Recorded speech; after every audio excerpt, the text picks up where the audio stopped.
Hello, this is Yogeshwar 7000 and I'm back with another interesting video today. And today's video is in continuation to our discussions on Jaimini astrology.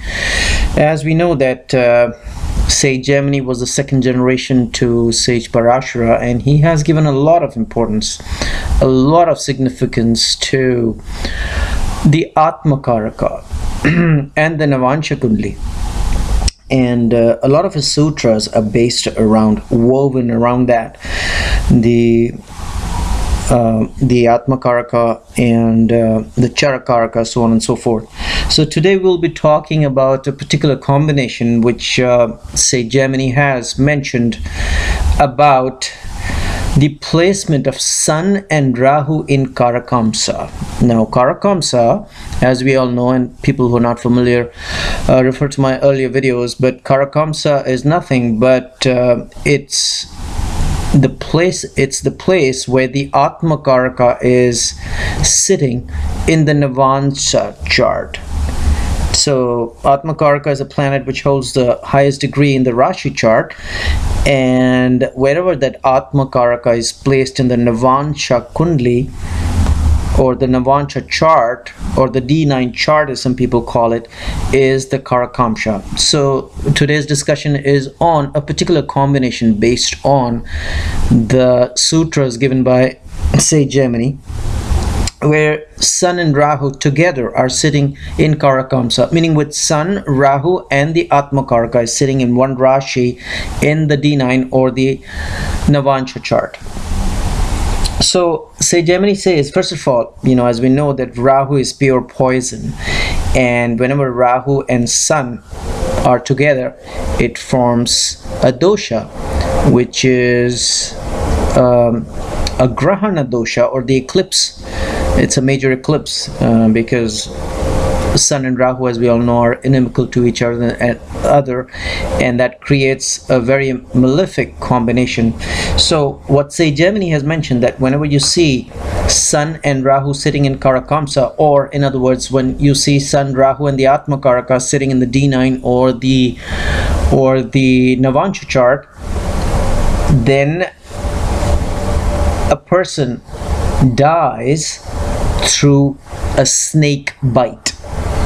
So in those days and ages, of course, the snakes were all around because civilization was not that advanced as we see today, and most of the people lived in countrysides, and many deaths occurred because of snake bites. So this is one combination which Sage Parashara has mentioned. If you see this combination, Sun and Rahu in Karakamsa, means what, according to Sage Jaimini, he said that a person dies of snake bite. So that's one combination which we can see. Now, in today's day and age, of course, when we live in cities, most of the people live in cities, and we do not see snakes going around us all the time. It could be translated as somebody who can die of poisons, and poisons could be in any form. You could consume wrong things which could be poisonous, and of course you can definitely be bitten by a snake even in cities, or some poisonous insects.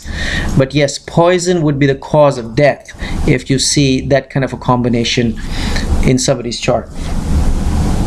Now, he has also mentioned that in case Sun and Rahu are in Karakamsa, or Sun and Rahu are sitting with Atmakaraka in the D9 or the Navansha chart, and they are aspected by benefic planets, then a person survives a snake bite or any kind of poison.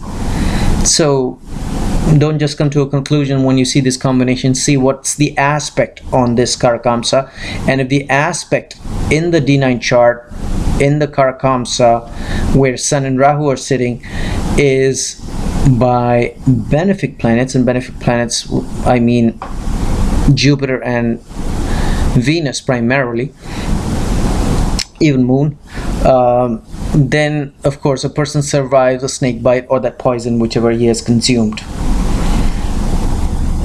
Now, Sage Gemini is also mentioned that in case it's the same combination, Sun and Rahu and Karakamsa are sitting, or Sun and Rahu are sitting in Karakamsa, meaning with Sun and Rahu are sitting with Atmakaraka in the D9 or the Navamsha chart, and the relationship with this zodiac sign where Sun and Rahu are sitting in the Karakamsa, or the relationship with Karakamsa is with benefic planets, and there is no relationship with malefic planets.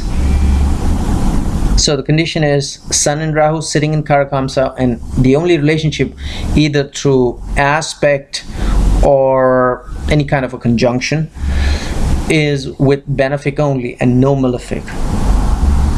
Then a person actually can become a healer who can heal people from poisons and snake bites. So that's a combination Sage Gemini has mentioned. And if the combination is such, there is no fear of a snake bite or death through poisons anyways.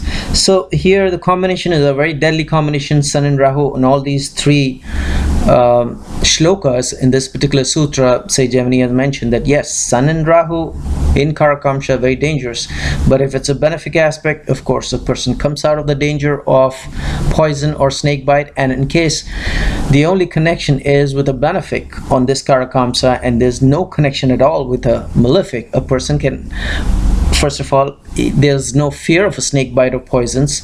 Secondly, even if there is a snake bite, then he'll come out of it. And thirdly, he can actually become a healer who can save people from snake bites. So that's what Sage Gemini has mentioned here. Also, he's given another combination that in case Sun and Rahu are sitting in Karakamsa and there's an aspect of Mars, and Mars, as we know, is a fiery planet and denotes there's a fire element there. And we've seen whenever there's a transit of Mars and Mars moves in a very malefic and a strong position, then there could be fires. So here he has mentioned in the sutra that when Sun and Rahu are in Karakamsa, aspected by Mars, then a person has fear of fire to his home.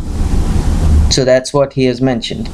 And sometimes that person himself is responsible for fire in his home. So it could be by mistake, or a person is not obviously going to burn his own house, but he's responsible in some way as far as fire is concerned in his house. So either there's a fire in his house, there's always some kind of a danger related to fire in the house, and that's because of the aspect of Mars on the Sun and Rahu, which are sitting with the Atmakaraka, or who are, in other words, sitting in Karakamsa. Another place where Sage Gemini has mentioned related to this combination is in case Sun and Rahu are in Karakamsa and it's aspected by Venus, then of course there is no fear of fire. Now he has mentioned here that in case Sun and Rahu are in Karakamsa and aspected by Mars, but at the same time aspected by Venus as well, then there's no fear of fire. So in the earlier shloka, he mentioned that Sun and Rahu in Karakamsa aspected by Mars, there is a fear of fire, but at the same time, in case Venus aspects it as well, then there is no fear of fire. And in one of the shlokas, Sage Gemini is also mentioned that in case, in this combination, Sun and Rahu are in Karakamsa and it is aspected, along with Mars, if it is aspected by Jupiter as well, then of course there is fire. Why there is fire? Because of the aspect of Mars. But his own house gets protected by fire, and his surrounding houses can get burned by fire, or there's danger of fire to the surrounding houses. So in many cases, even in today's world, you would have seen, oh, there was a fire in this particular locality, and this particular house somehow got saved. So you can relate it to this particular shloka, where say Gemini has mentioned that, okay, when Sun and Rahu are in Karakamsa, or in other words, if Sun and Rahu and Atmakaraka are sitting in the D9 chart, and they're aspected by Mars and also aspected by Jupiter, then of course there is fire because of the influence of Mars. But at the same time, because of the influence of Jupiter, there will be fire in the neighborhood or the close by homes, but his own home is going to be protected thanks to the aspect of the planet Jupiter. So this was a little discussion, and most of my videos, or almost all of my videos, are actually getting their references from the ancient scriptures. It's never a figment of my own imagination or cut and paste from what's out there in the internet or the YouTube. A lot of research has been put on my videos, so hopefully you are enjoying my videos. You enjoyed today's video as well, hopefully. And in the meanwhile, I will recommend subscribe to my channel and check out my website. There is a link below, and I will see you with an interesting and informative topic very soon. Goodbye.